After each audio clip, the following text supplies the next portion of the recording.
Matapos nga ang pagsingit ni Yishao sa eksena ay nagpatuloy ulit itong matandang ito sa pagsasalita, kaya naman iniisip ni Xiaoyu na konting-konti na lang sigurado maririndi na si Shu sa kanya. Mukhang magkakatotoo na nga ang iniisip ni Xiaoyu, dahil sa dami ng tao sa kasalukuyang lokasyon nila ay hindi makaawit ng Twinkle Twinkle Little Star ang ating bida kaya naman dapat daw siyang makaipon ng puntos mula sa mga negative emotions. Habang kinukwento nga nito kung paano ang isang fraternity sa college ay naging organisasyon na Foreverbird, tila ulan na tumatalsik ang laway nito kaya sumingit na sa eksena si Shu dahilan upang mapatigil ito sa pagsasalita. Sinabi nga ni Shu na nirerespeto niya si Manong dahil matanda na ito pero nisusobrahan ka na sa pagkukwento, di pa ba natutuyot yang lalamunan mo? Kaya naman agad-agad naka-earn ng puntos ang ating bida mula kay Manong na naiyak na lang at napayakap sa isa pa nilang kasamahan.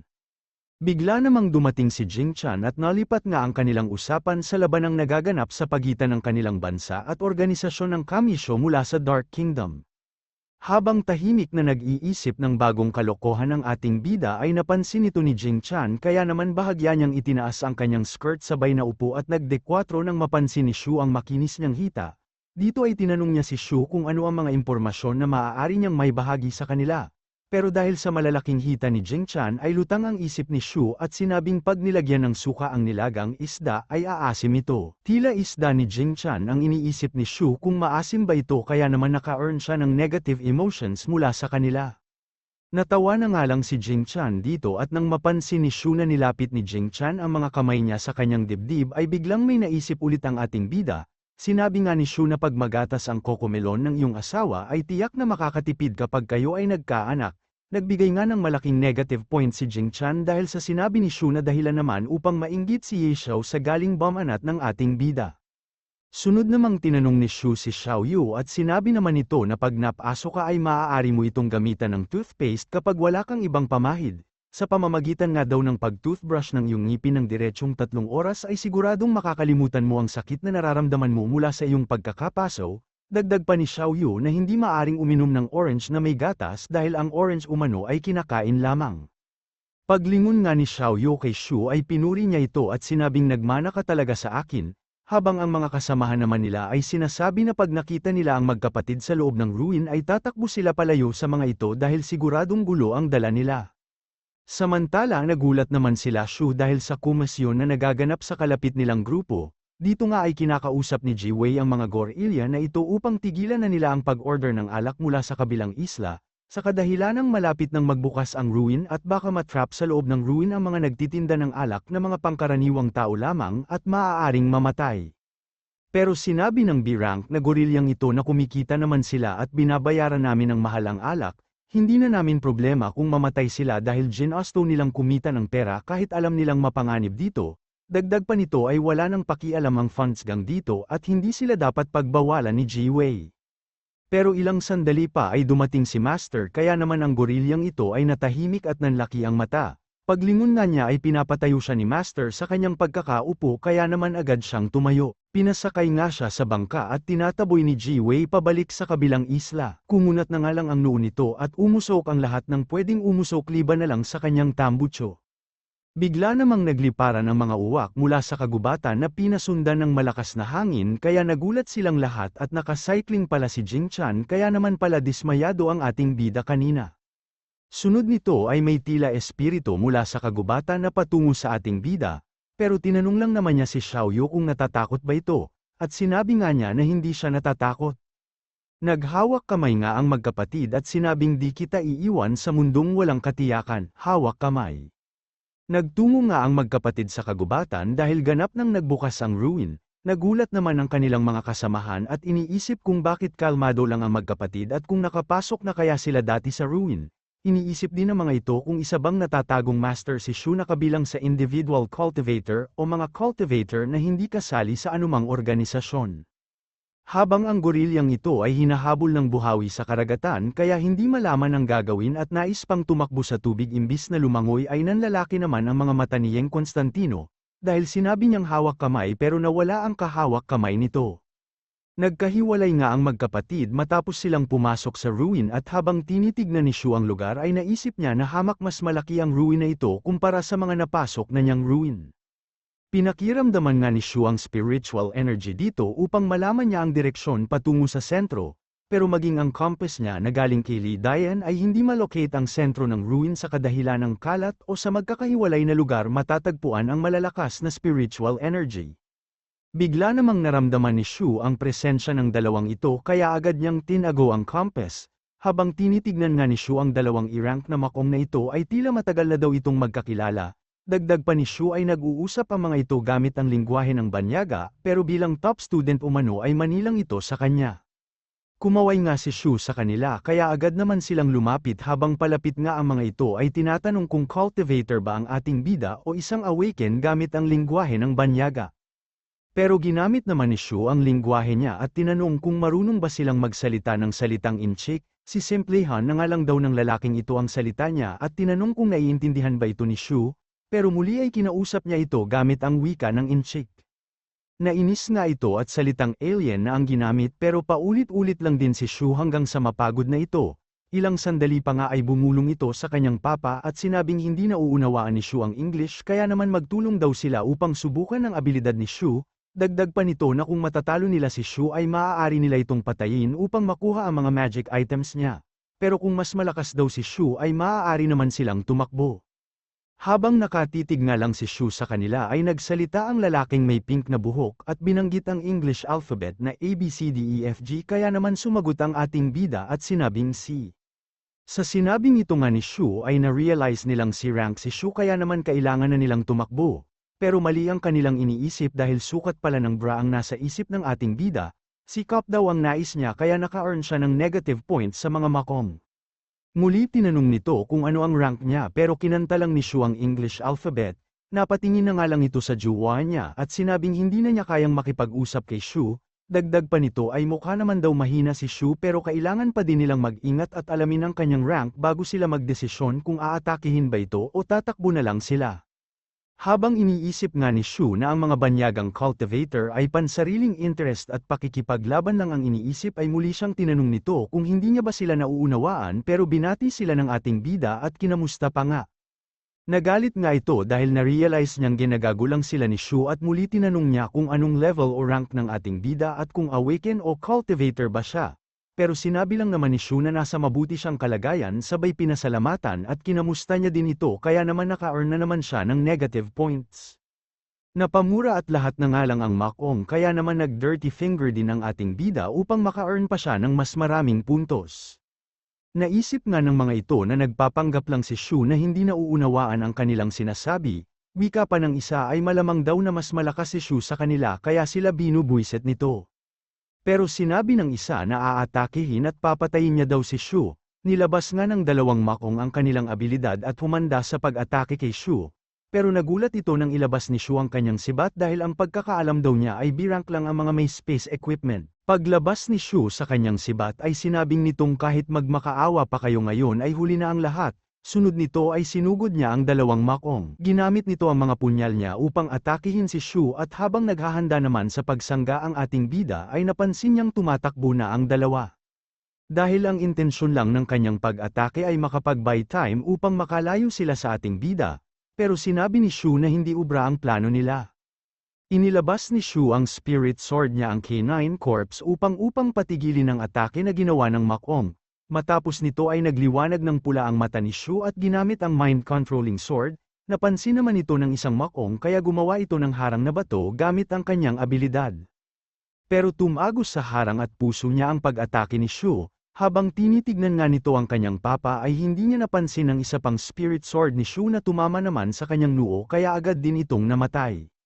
Habang patungo nga si Shu sa dalawang makong ay naisip nito na nasasanay na siya sa paggamit sa mind-controlling sword at K9 sword at hindi niya kinailangan gamitin ang kanyang sibat sa pagkakataong ito. Kinapkapan nga niya ang mga katawan nila pero wala siyang nahanap na maari niyang pakanabangan, ilang sandali pa ay may narinig siyang kakaiba at iniisip nga ni Shu kung saan nanggagaling ang tunog na ito nang may tila itim na epu-epu ang nabuo sa kanyang likuran. Paglingon nga ni Shu ay nakita niya ang mga satanas na ito pero nilagpasan lang naman siya. Habang tinitignan nga ni Shu ang mga ito ay naghugis pera ang mga mata niya at sinabing oras na para magpayaman, ang mga halimaw na ta ay nakita ang mga mahihinang nilalang kaya nais nilang atakihin ang mga ito. Habang si Shu naman na nilagpasan lang nila ay nakasunod sa kanila, dahil nga sa pagmamadali ni Shu ay hindi niya napansin ang mga tinalunan niya, unti-unti ngang naalis ang mga bato sa katawan ng mga halimaw na ito. Habang pinapanood nga ni Shu ang mga ito ay iniisip niya na D-rank ang mga satanas na ito, ay hindi siya sigurado kung magdudulot ng pinsala sa mga ito ang canine corpse niya pero sana daw ay madali lang talunin ang mga ito gaya ng skeleton sa nakaraang ruin. Wika nga ni Shu ay malamang sa mga miyembro ng Kamisho ang mga kasalukuyang inaatake ng mga satanas. Napansin nga nila si Shu at humihingi sila ng tulong pero nagulat naman ang ating bida dahil mas madaming satanas pa ang patungo sa kanilang lokasyon. Sa sobrang dami nga nito ay nagbago daw ang isip ng ating bida, dahil ayaw niya sanang tulungan ang mga miyembro ng Kamisho. Natuwa nga ang mga ito dahil nagbago ang isip ni Shu kung saan minamadali pa nila ang ating bida na tulungan sila. Mabilis nang bumaba si Shu patungo sa kanila pero nakasunod naman ang isang batalyon ng satanas kaya napatanong ito kung tutulungan ba talaga sila ni Shu o ipapapatay lang sila with negative points pa. Patuloy nga sa pagdepensa ang mga ito hanggang sa makagawa sila ng escape route. Dito ay sinabi ng kanilang leader na bilasan nilang tumakbo at lumayo kay Shu upang siya ang habulin ng mga satanas. Pero nagulat ito sa bilis tumakbo ng ating bida kaya naman sinabihan nito si Shu na mamatay at ginamit nga niya ang kanyang espada. Nakangiti lang naman si Shu dahil hindi lang pala siya sa pagtakbo mabilis, dahil mas mabilis din itong umiwas. Pero higit sa lahat ay mas mabilis ang kanyang kamay dahil naglaho ang espada nito. Matapos nang makuha ni Shu ang espada niya ay mabilis siyang tumakbo palayo, kaya naman sinabi ng isa dito na katapusan na nila. Pero wait lang, bumalik ang ating bida, bumalik ito na may daladalang satanas ulit kaya naman sinabi ng isa na isasama nila si Shu sa impyerno. Pero mabilis lang na iniwasan ni Shu ang kanyang pag-atake with libreng espada ulit at sinabihan niya ang isa dito na ikaw na lang ang may espada atakihin mo na ako. Nanginginig na nga sa takot ang isang habang si Shu naman ay sinabi na wag mo nang sayangin ang oras ko, kanina pa naghihintay ang divine water sa mga spiritual tools na kakainin niya.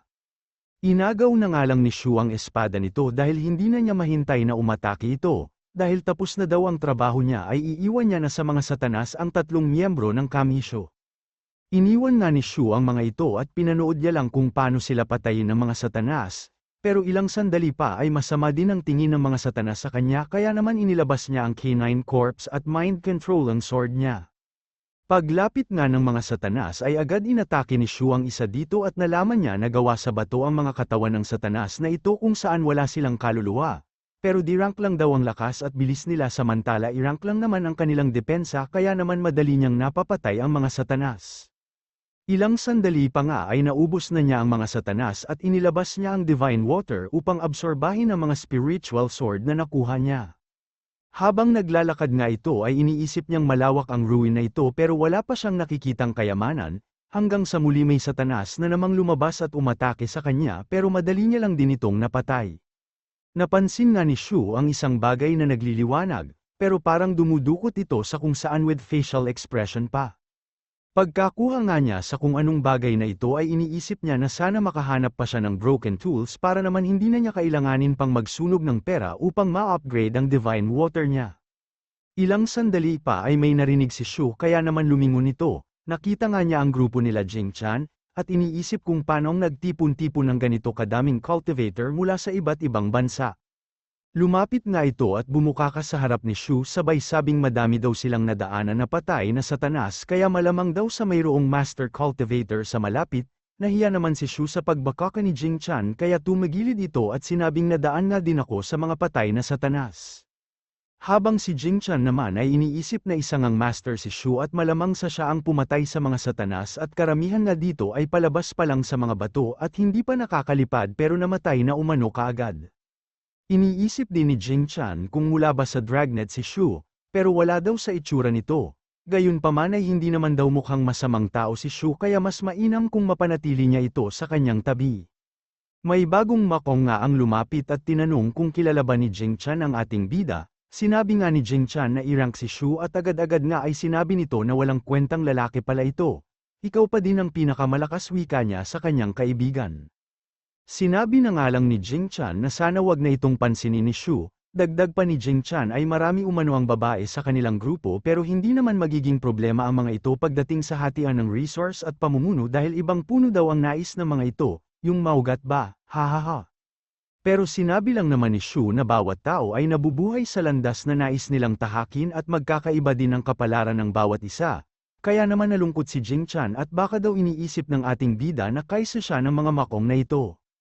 Ang makong na ito nga ay tinawag na mahinang nilalang ang ating bida at tinanong kung may nakita daw ba siyang kakaiba sa lugar na ito, pero pinasalamatan lang naman siya ni Shu kaya may bonus points ulit. Nainis nga ito at iniwan si Shu. Iniisip din ito kung hindi daw ba nauunawaan ng ating bida ang sinasabi niya at maging ang kanyang sitwasyon. Dagdag pa nito na bilang miyembro ng Forever Bird ay siya daw ang pinakamalakas sa kanilang grupo dahil kasalukuyan siyang nasa peak level ng D-rank. Samantala mag-isa namang namamasyal si Xiaoyu sa ruin, kung saan ang bawat satanas na umatake sa kanya ay giba. Pero naiinis na ito dahil masyado daw madaming satanas, sana naman daw ay ang mga may relopera at spiritual tools na ang sunod na magpakita sa kanya. Ilang sandali pa ay may tatlong mama ang patungo sa kanyang direksyon, pero nanginginig ang mga ito nang makita si Xiaoyu. Ang isa dito ay tinatanong kung pumasok ba si Xiaoyu sa ruin nang wala man lang armas, habang ang isa naman ay sinabi na malamang sa isang halimaw si Xiaoyu na nagbalat kayo lamang bilang isang bata. Nainis na si Xiaoyu sa mga sinasabi nila kaya naman nilabas niya ang kanyang nakakamatay na aura. Pero sinabi naman ng kanilang leader na huwag kayong kabahan, nasa outer air pa tayo kaya malamang sa mahina lang siya. Habang ang isa naman ay iniisip kung mag-drop ba ng spiritual tool ang halimaw na si Xiaoyu. Lalo ngang nainis si Xiaoyu dahil napakaganda at cute niya daw para maging isang halimaw. Inilabas nga niya si Anthony at nang makita ito ng mga manong ay mabilis silang tumakbo pero ginamit naman ni Anthony ang kanyang abilidad upang mahuli ang mga ito. Pinaslang nga ni Xiaoyu ang mga manong at kinapkapan kung may mga makukuha ba siyang kagamitan sa mga ito. Pero mukhang mahirap pa daw sila sa mga daga ng kanilang squirrel dahil wala siyang makitang magandang kagamitan sa mga ito at nais niya pa naman sanang bigyan ng pasalubong si Shu pag nagkita sila. Lipat eksena naman kay Shu na petex lang sa paglalakad at iniisip na mas mainam kung itago muna niya ang tunay niyang kapangyarihan hanggang sa makasiguro siya sa lokasyon ng sentro, nang biglang may lumabas na satanas kaya nagulat si Ate Melon. Habang ang hambog naman na ito ay sinabing huwag kang matakot, sagot kita. Habang pasugad nga ito sa satanas ay natutuwa ang ating bida dahil hindi niya kailangan mag-aksaya ng oras upang pumatay ng satanas na mabilis namang hiniwan ni hambog pang nilaga parang yung ulam mo mamaya. Mabilis namang lumapit si Ate Melon at sinabing ang galing mo pala, mag-quickie tayo mamaya. Narinig nga ni Shu ang pinag-uusapan nila at sinabing plok plok plok ST666 pala. Pagsapit nga ng gabi ay sinabi ng hambog na ito na dito na sila mag-set up ng pahingaan nila ngayong gabi. Samantala sinabihan niya naman si Ate Melon na Emily pala ang pangalan, nakukubli daw muna sila sa gilid kaya naman kinikilig si Emily dahil mukhang madidiligan na siya. Habang nagpapahinga nga ang mga ito ay humahanga siya sa diskarte ng hambog at iniisip kung ayos lang ba na mag-plok-plok sila habang nasa loob ng ruin. Napansin naman ni Shu na nagbihis daw si Jing Chan at mukhang kampante na daw ang mga ito sa loob ng ruin. Habang tinitignan nga niya ang iba pang lovebirds ay naisip niya na sa mapanganib na lugar na ito ay talagang mahuhulog ang panty, mahuhulog ang loob ng mga babae sa mga lalaking nagbibigay ng seguridad sa kanila. Samantala pagbalik naman nila Emily ay halatang galing na ito sa heaven, at itong hambog nga na ito ay nakuha pang tumingin sa ibang babae. Kaya naman naisip ni Shu na talagang quickie lang ang ginawa nila dahil wala pang 10 minuto ay tapos na sila. Iniisip niya din kung may katas pa ba ang hambog dahil nakuha pang tumingin sa ibang babae. Samantala kinuha naman ito ang atensyon ng lahat at sinabing mas mapanganib ang ruin tuwing gabi kaya kailangan nilang mas maging alerto. Dagdag pa nito na ang Forever Bird na organisasyon daw ay nakapasok na sa ruin ng 2 beses kaya naman maasahan ang kaalaman nila. Habang si Shu naman ay masama ang tingin sa espada nito at iniisip kung ilang litro ang madadagdag sa kanyang divine water pag na-absorb ito. Nagpapansin naman si Jing Chan sa ating bida at tinanong kung magiging mapanganib nga daw ba ang ruin sa gabi. Nagbabaka sakali din na madulasan siya, madulas ang ating bida at mabisto na nakapasok na ito sa ruin. Pero nag-family planning naman si Shu dahil protektado siya at maingat sa kanyang mga sinasabi at sumagot lang na sabi ni hambog ay mapanganib kaya malamang sa mapanganib nga. Hanggang sa ilang sandali pa ay may mga espiritu nang naglilipadan sa itaas. At nang lumapit sa kanila ang mga ito ay nakaramdam sila ng matinding pressure at nananakit ang kanilang mga ulo habang ang iba naman ay bumubuga na ng dugo pero itong si Jing Chan ay pinipilit na mas stable ang kanyang spiritual energy.